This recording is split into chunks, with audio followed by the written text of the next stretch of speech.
क्या आप जानते हैं रोज तुलसी में जल अर्पित करने और दीपक जलाने से क्या फल मिलता है? यह कोई साधारण क्रिया नहीं, बल्कि एक दिव्य रहस्य है। एक बार की बात है, देवी सत्यभामा भगवान श्री कृष्ण के पास आती है और जिज्ञासावश पूछती है, हे स्वामी, आप नित्य तुलसी को जल अर्पित करते हैं और देवी रुक्मिणी तुलसी के पास दीपक जलाती हैं। इस क्रिया का क्या रहस्य है? कृपया मुझे इसका महत्व बताइए। भगवान श्री कृष्ण मुस्कुराते हैं और प्रेम पूर्वक उत्तर देते हैं, हे देवी सत्यभामा, तुमने अत्यंत महत्वपूर्ण प्रश्न किया है। तुलसी लक्ष्मी जी का ही अवतार है और भगवान विष्णु को अत्यंत प्रिय, इसलिए मुझे भी सबसे अधिक प्रिय है। मासों में कार्तिक और वनस्पतियों में तुलसी मुझे विशेष प्रिय है। जो मनुष्य तुलसी को जल अर्पित करता है, उस पर मेरी कृपा सदा बनी रहती है, और जो मुझे तुलसी पत्र अर्पित करता है, मैं प्रेम पूर्वक उसका भोग स्वीकार करता हूँ। तुलसी पत्र के बिना मैं कोई भी भोग स्वीकार नहीं करता। अब मैं तुम्हें तुलसी को जल देने और दीपक जलाने का रहस्य सुनाता हूँ। जो स्त्री यह कथा ध्यान पूर्वक सुनती है, वह सदा सुहागन रहती है। उसके घर में सुख समृद्धि आती है और दरिद्रता का नाश होता है। देवी सत्यभामा श्रद्धा से कहती है, हे स्वामी, मैं इस कथा को ध्यान से सुनूंगी। कृपया मुझे वह कथा सुनाइए। भगवान श्री कृष्ण कथा कहना आरंभ करते हैं। हे देवी, मध्य देश में श्याम शर्मा नामक एक वैश्य अपनी पत्नी के साथ रहता था। उसके पास धन संपत्ति की कोई कमी नहीं थी, परंतु उसे संतान नहीं थी, जिससे वह सदा दुखी रहता। उसने कई वैद्य बुलाए, उपचार कराए, दान पुण्य किया, पर संतान नहीं हुई। एक दिन वह महामुनि वशिष्ठ जी के आश्रम पहुंचा। मुनि वशिष्ठ ने उसका स्वागत किया और कुशल मंगल पूछा। तब श्याम शर्मा बोला, हे मुनिवर, मैं अत्यंत दुखी हूँ। मेरी कोई संतान नहीं है। मैंने अनेक उपाय किए, फिर भी संतान सुख नहीं मिला। कृपया बताइए, क्या मुझसे कोई पूर्व जन्म का पाप हुआ है? मुनि वशिष्ठ ने अपनी दिव्य दृष्टि से श्याम शर्मा के पूर्व जन्म का भेद जान लिया। उन्होंने कहा, हे वत्स, पिछले जन्म में तुमने एक भारी पाप किया था। इसी कारण तुम्हें इस जन्म में संतान सुख प्राप्त नहीं हो रहा है। तुम एक अहंकारी वैश्य थे और एक दिन एक प्यासी भूखी गाय तुम्हारे द्वार पर आई थी, पर न तुमने उसे चारा दिया, न जल, बल्कि निर्दयता से अपमानित करके भगा दिया। यही पाप तुम्हें इस जीवन में भोगना पड़ रहा है। हे देवी, उस गाय ने, जो श्याम शर्मा के द्वार पर भूखी प्यासी आई थी, उसने हाल ही में बछड़े को जन्म दिया था।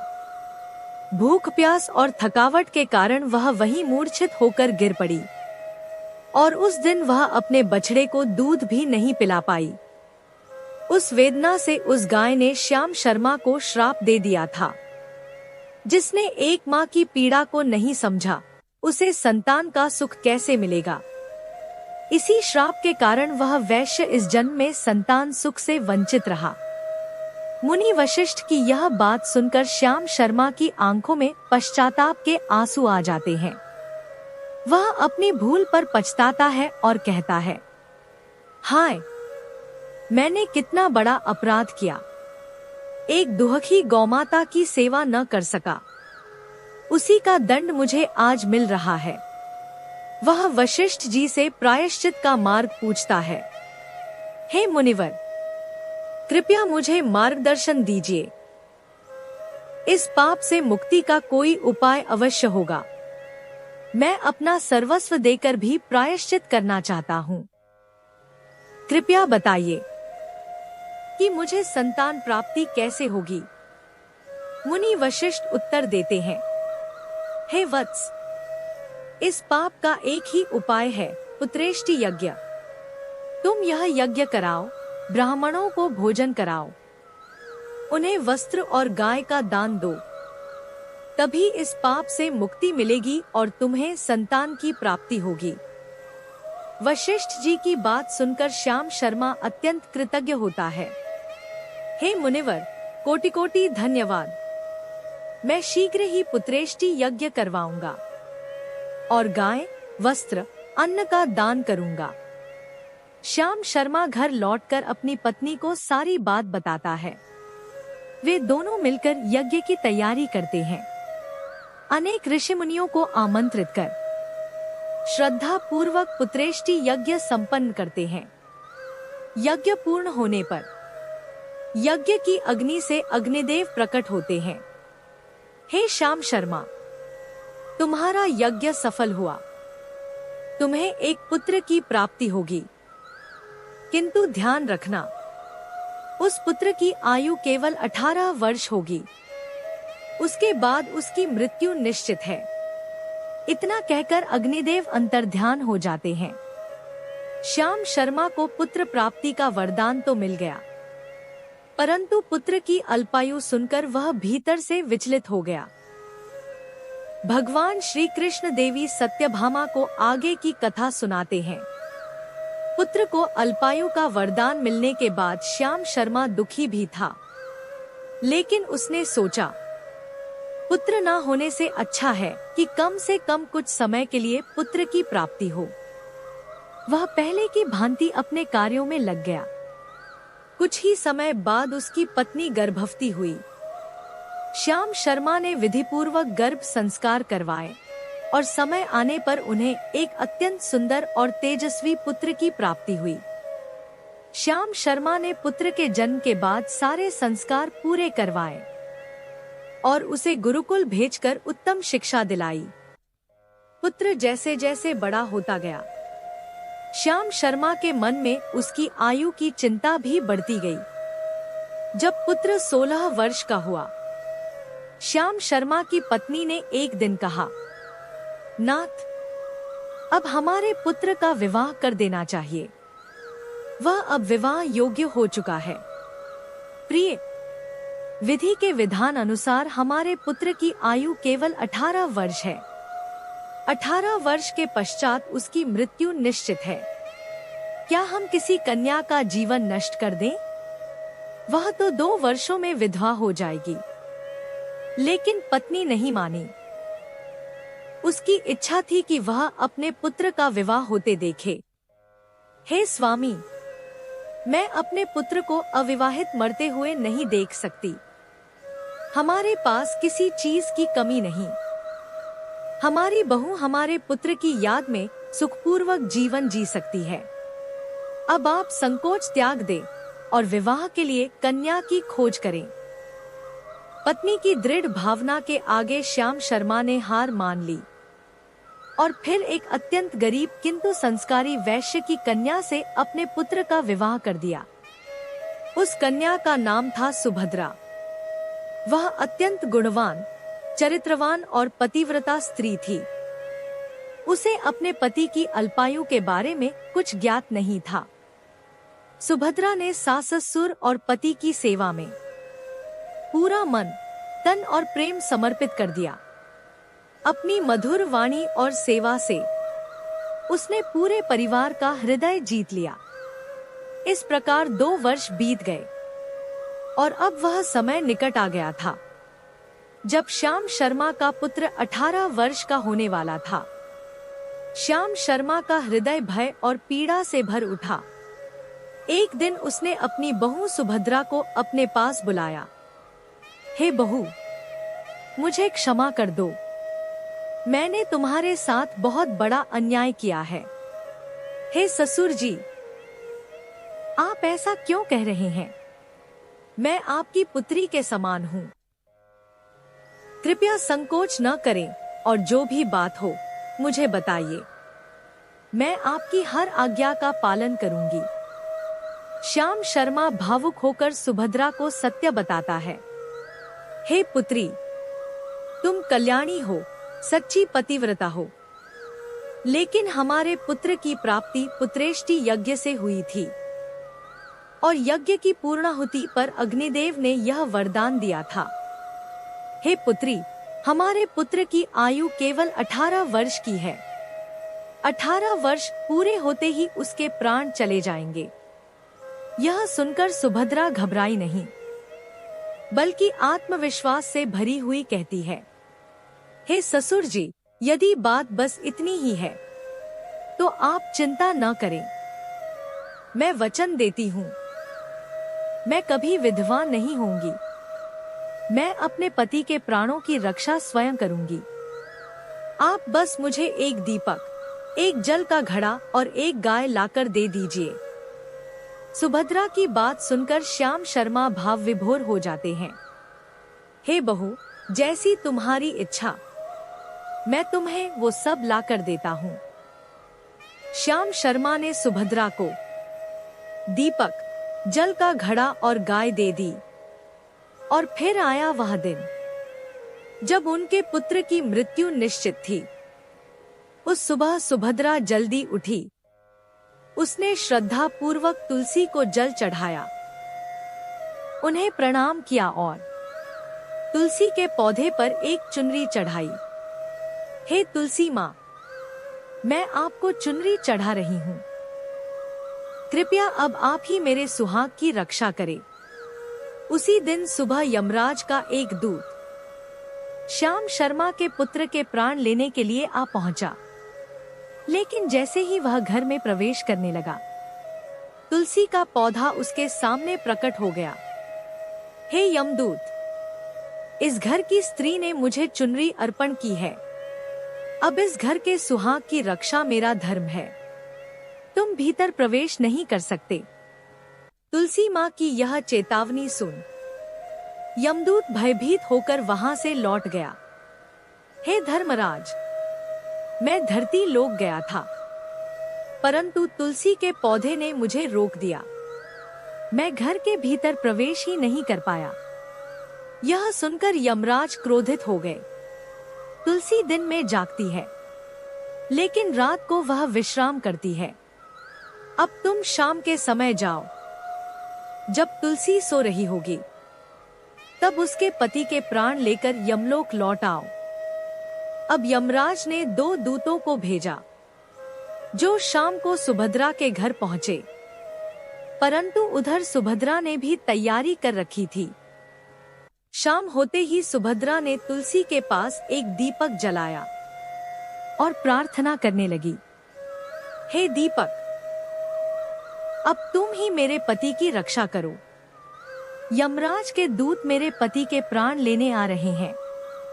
जैसे ही यम के दूत सुभद्रा के घर के पास पहुंचे और अंदर प्रवेश करना चाहा, तुलसी के पास रखा हुआ वह दीपक जलता हुआ उनके सामने प्रकट हो गया।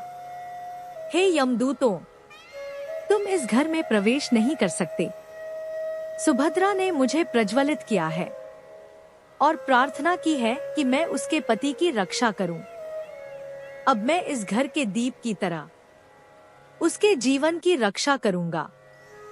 जब दीपक ने यमराज के दूतों को रोका और चेतावनी दी, इस स्त्री ने मुझे प्रज्वलित किया है, अब मैं इसके पति की रक्षा कर रहा हूँ।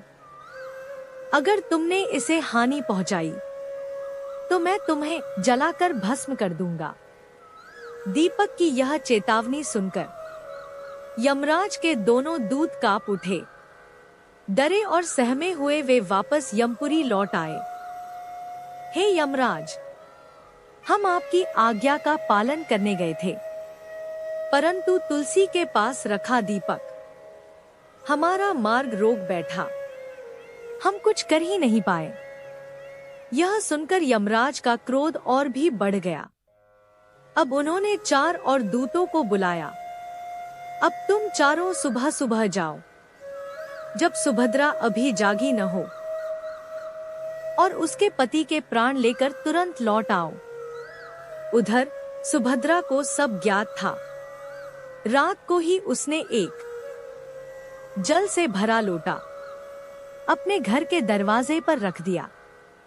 हे जल देवता, अब आप ही मेरे सुहाग की रक्षा करें। यम के दूत मेरे पति के प्राण लेने आ रहे हैं।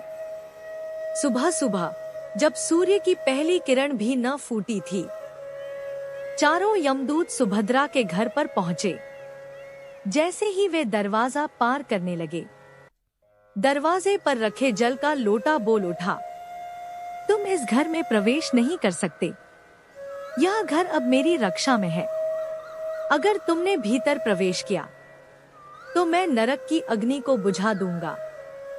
संपूर्ण यमलोक डूब जाएगा। जल की यह बात सुनकर चारों यमदूत हक्के बक्के रह गए। वे एक दूसरे की ओर देखे और बिना प्राण लिए वहां से भाग खड़े हुए। हे धर्मराज, हम आपकी आज्ञा का पालन करने गए थे, लेकिन इस बार भी असफल रहे। सुभद्रा के दरवाजे पर रखा जल हमारा मार्ग रोक बैठा। हम भीतर जा ही नहीं सके। अब यमराज का क्रोध 7वें आसमान पर था। अब बहुत हुआ। इस बार मैं 8 यमदूतों को भेजता हूँ। बलपूर्वक उस मनुष्य के प्राण खींचकर मुझे यमलोक लाओ। 8वां यमदूत यमराज की आज्ञा लेकर बिजली की गति से धरती की ओर बढ़े और सुभद्रा के घर के बाहर पहुंचे। लेकिन वहां उन्होंने देखा, सुभद्रा ने अपने घर के सामने एक गौ माता को बांध रखा था।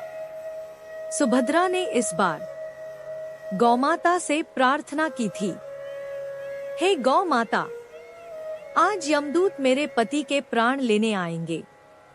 अब आप ही मेरे सुहाग की रक्षा करें। अब 8वां यमदूत और एक गौमाता आमने सामने हैं। क्या अब गौमाता सुभद्रा के सुहाग की रक्षा कर पाएंगी? सुभद्रा ने गौ माता से हाथ जोड़कर प्रार्थना की, हे गौ माता, आज यमदूत मेरे पति के प्राण लेने आ रहे हैं। अब आप ही मेरे सुहाग की रक्षा कर सकती हैं। मैं आपकी शरण में हूँ। कृपया मुझे विधवा होने से बचा लीजिए। पुत्री, चिंता मत करो। तुम्हारे पति के प्राणों की रक्षा अब मैं करूंगी। जब तक मैं यहाँ हूँ, यम के दूत तुम्हारे घर में कदम भी नहीं रख सकते। अब निश्चिंत होकर अपने पति की सेवा करो। जैसे ही 8वां यमदूत घर में प्रवेश करने को हुए, गौ माता रास्ते में खड़ी हो गई। रुको, इस घर में तुम प्रवेश नहीं कर सकते। मैं इस घर की रक्षा कर रही हूँ। अगर तुम भीतर गए तो तुम्हें मेरे प्राण लेने होंगे और फिर तुम्हारे सिर पर होगा गौहत्या जैसा महापाप, जिसका कोई प्रायश्चित नहीं है। यह सुनकर यमदूत कांप उठे। उन्हें ज्ञात था, गाय का श्राप अटल होता है। डरे समय वे यमपुरी लौट गए। हे धर्मराज, उस स्त्री के पति की रक्षा एक गाय कर रही है। हमें श्राप देने की बात कह दी उसने। हम उससे टकराने का साहस नहीं कर सकते। अब यमराज का क्रोध फूट पड़ा।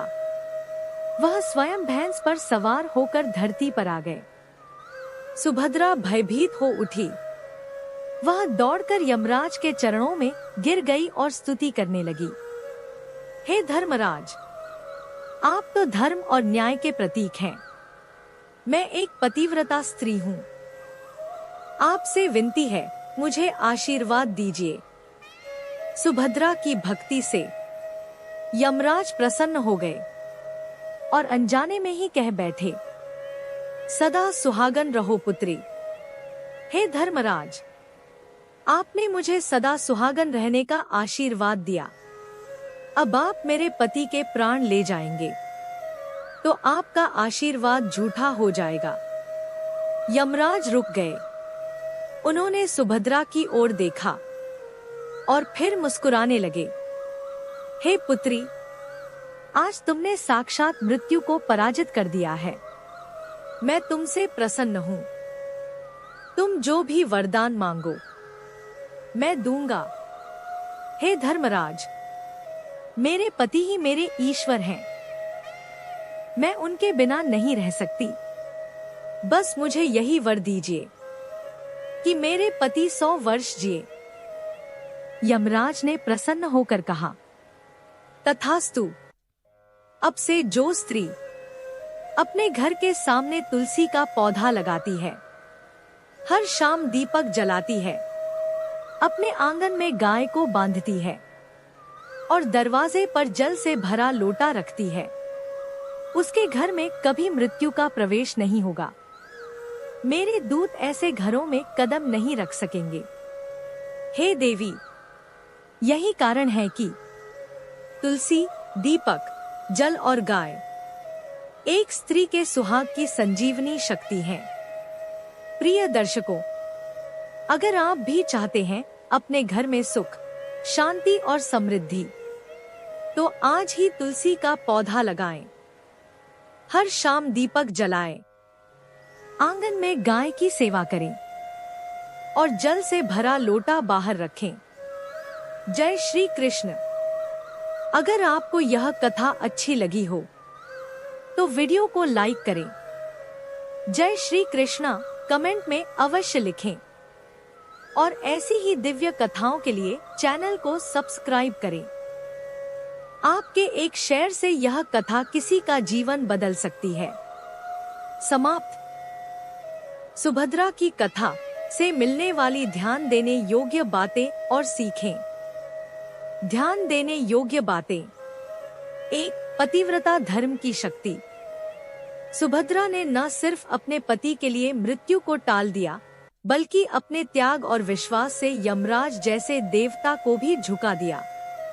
2. तुलसी, दीपक, जल और गाय का धार्मिक महत्व। ये चारों तत्व केवल पूजन सामग्री नहीं है, बल्कि सजीव शक्तियां हैं जो एक स्त्री की आस्था के माध्यम से रक्षा कवच बन जाती हैं। 3. श्रद्धा में शक्ति है।